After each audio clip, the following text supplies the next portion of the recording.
you feel my mind, or you feel my mind. We could build a dream, start up something new, and the world is on your shoulders, and you feel like falling over. Just let me in your head, so I can be there for you, there for you. The night is young, won't you sing for me? Won't you sing for me? Till we fall asleep. Hello, everybody. Welcome to VC Masters on the Pod TV Network. I'm Nick Pellavino. I'll be one of your moderators for today's show. In today's show, we're going to look at, of course, some breaking news in the VC market. As we well know, the first quarter was pretty slow because when Liberation Day came by President Trump, a lot of people pulled their IPOs, or at least they didn't file them. Since then, Chime went public and actually rose quite a bit on the opening day. And we can see all of a sudden the deal flow looks like it's starting to flow again. I have to monitor it all the time because you don't know. Politics does play into what goes in on the VC market and exits and raising capital. And with that, we're going to bring in a gentleman who's head of the Azimuth Fund, is also a professor at Duke University, who follows this certainly more intensely than I do, none other than the host of the show, Dr. SALMAN Azhar. Dr. SALMAN Azhar, everybody's looking forward to your pearls of wisdom on VC Masters of what's going on in this very hypersensitive marketplace. So I'm going to turn it over to you. Yeah, so intense is probably the right word because it is really an intense thing. And there's just so much unpredictability right now in the IPO market. And for me, things are not making sense. For example, generally when you have good IPOs, which we have had in the recently, I would expect a lot more companies to start making plans to go public or declare plans to go public. The reverse kind of happened with the Liberation Day announcement, which is that a lot of companies delayed their IPOs, which kind of made sense because there was uncertainty in the market. But there's a lot more certainty now.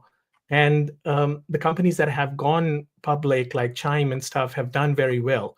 So I'm surprised that there are not more companies lining up to go IPO, especially with the huge backlog that has been created. It would actually take us years to get over the backlog in IPO market. Because imagine COVID, and then there was a little window, and then inflation. So we have like years of IPOs that have been waiting. And obviously there are other ways to exit. And by exit, I mean for the investors in the company and for the founders of the company to get some cash back on their investments, whether it is money or time. Yeah, and raising capital and timing is extremely important. I think no one can underestimate the power of timing in the market. And it's very difficult to do that even with years of experience. And when is the best time to file for your IPO? So what are your thoughts on that right now? Because we are facing uncertain times, but it's almost like we never seem to get off of uncertain times, Dr. Azhar. Yeah. So, so one of the things that has changed radically is that what happened in April with the Liberation Day announcements, which, that's a code name for tariff announcements. It would have taken us months, if not, years to get over that. And it actually took us like a month or a few weeks to kind of get to some stability and some predictability. And the markets rallied and they went up like, I think, 15, 20%, something like that from the bottom. So ideally, if an IPO would have taken place at the bottom of the market where SPX was about 4,800, they would have gotten about a 20-25% lift by the general market going up. And obviously, it's just like any individual investor or any professional investor timing the market. It's always a difficult thing to do. But I thought it was well known that 4,800 is kind of pushing the bottom. Yes, it can go lower, but the upside potential is much more than the downside risk in that case. But the other thing, and I was talking to another company that has been talking to a number of investment bankers, the usual suspects. And initially, they were told that they need $500,000 of annualized revenues to have a strong IPO. And recently, they told the same company that they need $1 billion. So that didn't make sense at all. It used to be $200 million was your ticket to going public. And, still there are companies that are going public with that kind of money. Whether they should or not, that's a different question. But 500 million is a fairly, and I'm talking about annual revenues here. 500 million is a very strong company, and it's very much de-risked. And people, individual investors and institutional investors would both pile into those companies. So I don't know. It doesn't make sense. It seems to be relatively high. Like I told you before, I'm talking to the CEO of Newsmax, and hopefully we'll have them on. When they did their IPO back in 2022, which is not that long ago, their revenues were only like $50 million. And the thing is, their market cap valuation was $30 billion.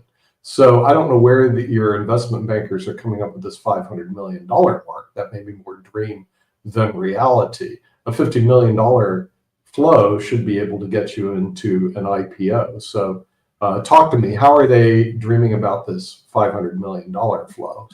So my hypothesis, I don't live inside their head. My wife is a therapist, by the way, and she says she doesn't live inside my head. So I use that phrase, whenever I'm trying to read people, because I don't live inside their head. But there is a misalignment of incentives. The investment bankers get compensated usually about 7% or so on an IPO at the price that it goes IPO. They don't get compensated with what that company is going to be doing 5 years from now. So if they can go public at double the price, that is actually great for the investment bankers, because they get double the money. What the companies miss out in these cases is that there are a lot of advantages of being a public company, particularly in recruiting top employees, where you can offer restricted stock options and other possibilities where they can actually sell these options and get money. There are also issues with the founders and the initial employees. Typically startup salaries are lower than the Fortune 500 salaries. So they have a lot of money tied up in stocks, which they need to sell in order to get cash. So, for example, I have a CEO who wants to get married to his fiance, and his fiance won't marry him until they have enough money to buy a house. And he has $180,000 salary in the Bay Area, which in a number of other places would be fine, but it's not enough to buy a decent house. I mean, he could probably buy kind of like a hut under a bridge somewhere made out of cardboard, but I'm exaggerating to make a point. But Bay Area is a very expensive place to live. So there is incentive in retention as well, because you don't want your CEOs to be hungry so that they leave, and he could easily get a job at Google for $500,000 a year and qualify for a really decent mortgage,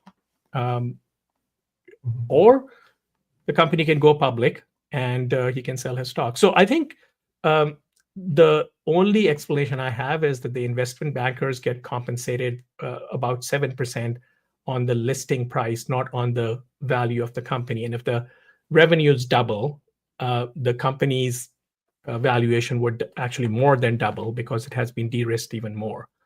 There are cases where the revenue is not an issue, where something is breaking into a new market, or where a company is growing so fast as a blazing speed that it would make sense to even list them at $20 million revenue. In fact, a lot of medical companies list at very low revenues. The risk there is really that there is a possibility that you'll end up as a penny stock and then get delisted. Yeah, that is a bit of a problem. But one of the problems that the CEOs you just mentioned that they have is the salaries can be quite low for the area they're living in. And then the stock can be restricted stock under Section 144. And I remember working with a CEO in the Bay Area, which is the San Francisco Bay Area, and I think he was with Silicon Genesis. This was many decades ago. And the day his 144 restrictions were lifted, and all of a sudden you could see everything was lifted off of his head. We got on the phone immediately to make sure that he could sell 20 million so he could buy his house. In the meantime, between that time and the 144 being lifted, he was basically not doing that well financially, even though he was the CEO and had a lot of stock. But it's very sad. If you have a lot of stock and you can't sell it, it's not worth very much. At least it doesn't feel that way. So what are your thoughts on the Section 144 and the restricted stock they put on the executives? So, the VC industry is such. First of all, I'm not a lawyer, so I can't really express a legal opinion, but I can tell you what the business reasons behind that are. When VCs invest in a startup, they typically take a very small percentage, like 15 or 20% in the first round, and it may be higher in the they pay more money, but it may be higher or lower percentage in the future rounds. What happens in that case is that they want the entrepreneurs, which are the founders, and also the early employees, to be incentivized to do well for the company. So they are leaving a lot of shares on the table for them. If those shares are taken off the table, and if, let's say, a founder sells, in the extreme case, all his shares, there's no incentive for the founder to continue working for that company. And as a result, the VCs lose out on the entire game that is being played here, where the founders have most of the equity or most of the upside. VCs have a minority stake in this. And there are a number of other provisions in terms of protecting the minority stakes as well. But this is the main reason why there are restrictions on selling the stock. Okay. There's another thing that has come up several times on our network. And of course, it's not just timing being extremely important, price being extremely important, but also the sector that's very important. And it's not just the revenue. These sectors tend to be very popular with the investors. Artificial intelligence. In other words, the IPOs relating to corporations, they're engaging in artificial intelligence. There's a lot of scare out there. The other is fintech. I've never been a fan of fintech. And the third is media stock, which we discussed earlier today, but I'm going to push that aside because I believe media stocks are overvalued. But let's talk about artificial intelligence stocks. Do you see these being the next big thing? In other words, on Wall Street, Main Street, and everybody's street. At least the conversation I hear on the Pod TV network is AI is basically going to take over, including our jobs, Dr. Azhar. So there will be artificial intelligence talking to you about VCs and talking about VC masters. So what are your thoughts on this? Is this really going to be the next takeover? Is AI? So AI as an industry, I would say yes. Who are going to be the winners and losers in this, I do not know. And anybody who claims to know is lying. This whole industry is moving so fast that it is very difficult to predict who the winners and losers are going to be. Yesterday, I saw a demo of a company called Make. The website is make, make.inc, make.inc, Make Inc. And what they do is you can talk to their website as you would talk to a developer and say, hey, build me this application. And whether it is a mobile application or a web application, it would build it in a conversation, and it would get you about 90% there. Now, a company can acquire this technology and really cut their development force, software development force, by a huge fraction, in less than half, because they don't need that complicated thing. One of my friends used their technology. He wanted to build a website that is transactional, that would approve people for insurance who are applying for insurance, or disapprove with them automatically.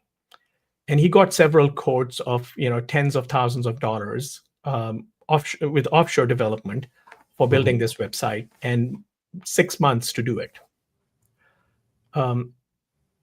He was able to use Make to develop the same software in about, I think it was 3-4 days, with iterations and stuff, until he got there. And it's running live now. and people can apply on this website for insurance, and it would instantly approve or reject them. So imagine what that does to the insurance industry just by itself. But imagine what it does to also the developers that were getting tens of thousands of dollars per month in order to do some work, or hundreds of thousands of dollars a month. So it's going to be a very different world that we live in very, very soon because of the AI. So the AI is real. What people don't understand is that AI is not 100% there. If you were listening carefully, and I know you are listening carefully, but if the audience is listening carefully, I said that this would get them 90% there, and the last 10% they still have to do. I had a conversation, in fact, at the last lunch we had together, that somebody was asking me a question about, I need to learn about AI. And I said, you can learn about AI from AI. You can just go and, start ChatGPT and Gemini, and you can just ask whatever I want to do this, and just talk to them like you would talk to an expert. But what they wanted to learn is that how can I get AI to do 100% of the work for me? And that 100% of work is still something that I feel is going to take time. And by time, I mean months, years, decades, I don't know, but it's going to take time. We are not there yet. And still there is a need for a human check and human completion on whatever AI gives you. Yeah, and another issue that has come up, and this has come up in the life and annuity industry, but it's also come up in other industries, is private equity. A recent acquisition took place in Galveston, Texas, with a major $34 billion company I had worked with for 25 years. Private equity comes in and basically shuts down all of our lines of operation, so we no longer work with them. What are your thoughts about private equity? I know we do beam into private equity, and one of my good friends and person you've talked to is heavily into private equity, but I have very strong negative feelings about private equity in terms of how they operate. But what is your thoughts on private equity? So private equity and venture capital don't get along. They're like an oil and water, and primarily because the two are based on very different principles. Private equity is based on a principle of control, and then they are also cost cutting and margin improvement, scaling, and all that stuff. That's basically what the private equity scheme is about. And VC is based on saying we are not going to get a controlling interest. We are going to get a minority interest. We are going to get some protection being a minority. And we want to really get an exit from this company at 10x expected value. So that's basically what I look for, a 10x expected value in, let's say, 5 to 6 years. And if you do kind of like an IRR on that, we are looking at IRR for about 30%. And what we are giving up for that is the cash flow. Whereas private equity wants to give dividends, it wants cash flow, and so on. Now, that is not to say that VCs don't invest in positive cash flow. In fact, late stage VCs like me, we want the positive cash flow, but we want that company to invest that cash flow back into growth. And the classic story of that is Amazon, that even I think it took them 20 years to get to the point where they were not reinvesting cash and where they were generating a profit on the books. Before that, they were reinvesting the money back in.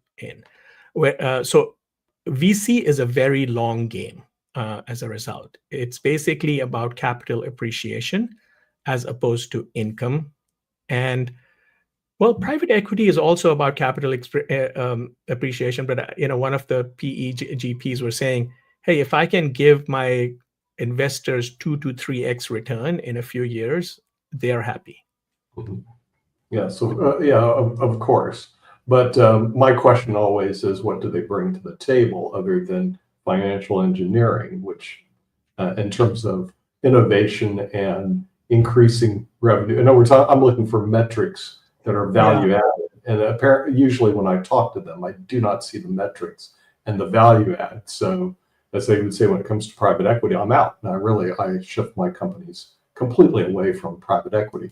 But with that we're going to talk about a very important concept, which I'm not sure how artificial intelligence will take over And also, this is very difficult to judge when you're valuing and making investments in a company, is the management of the company. How do you value the managers? In other words, the leaders. Are they operating in the best interest of the company? Are they innovative?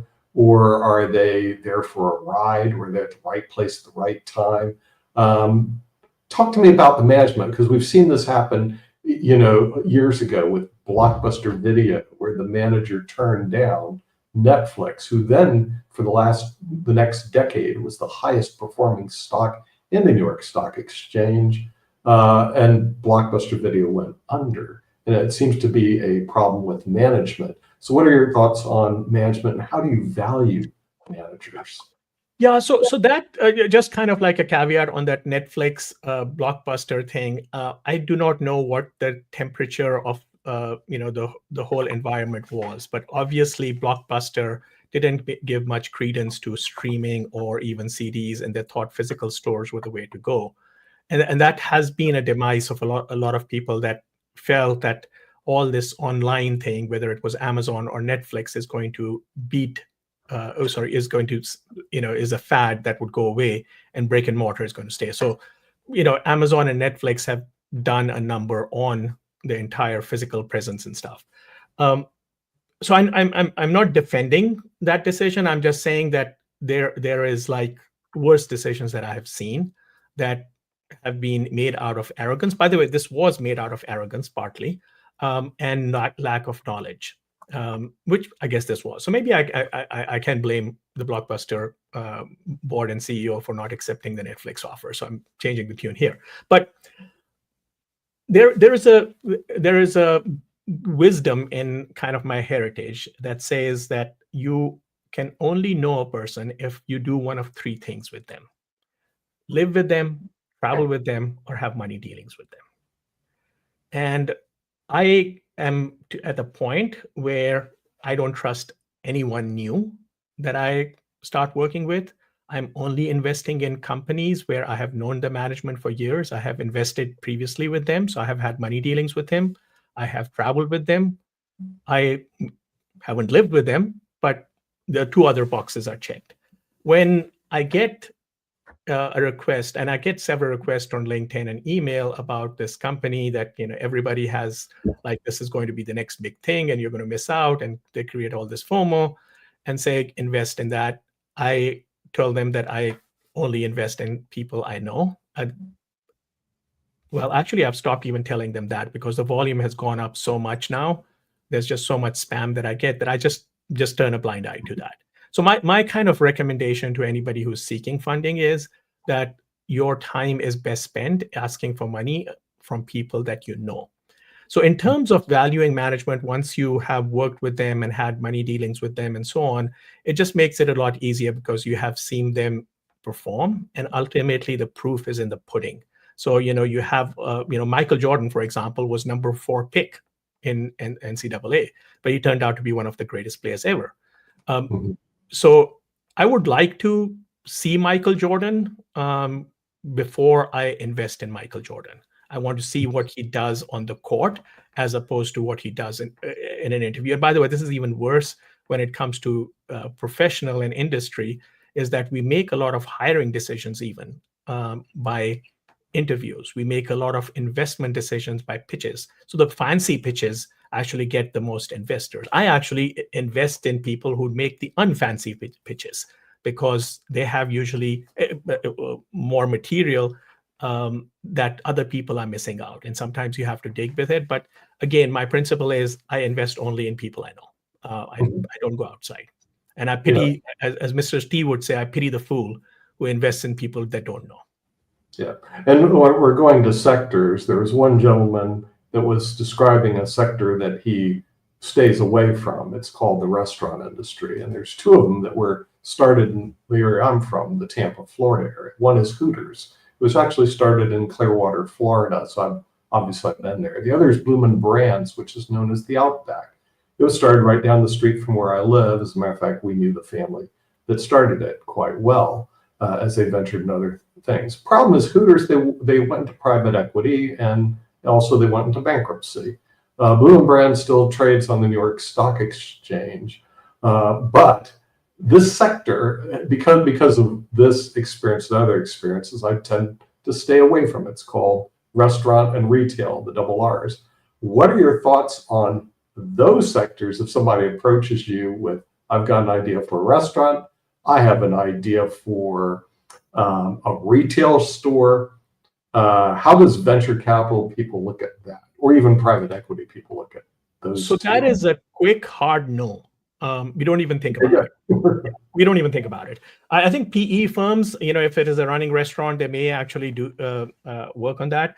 The reason we don't look at it is that, especially restaurants, they are the easiest business to start, and that they have the highest fertility rate. They are easy business to start and end. So a lot of people start restaurant with a passion, but what they don't realize is that it's like 7 by 24-hour business approximately. Anytime that you're up, you are up at the restaurant. Long hours, small margins, relatively speaking.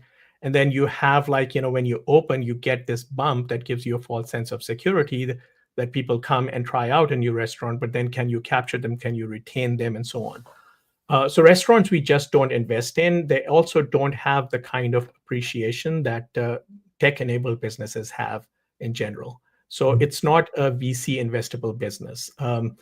Same thing goes for a lot of retail things. In fact, I got into trouble for saying no to a very influential person's daughter who applied to my organization for building cabinets. And by cabinets, I don't mean like a new president comes and builds a cabinet as in kitchen cabinets.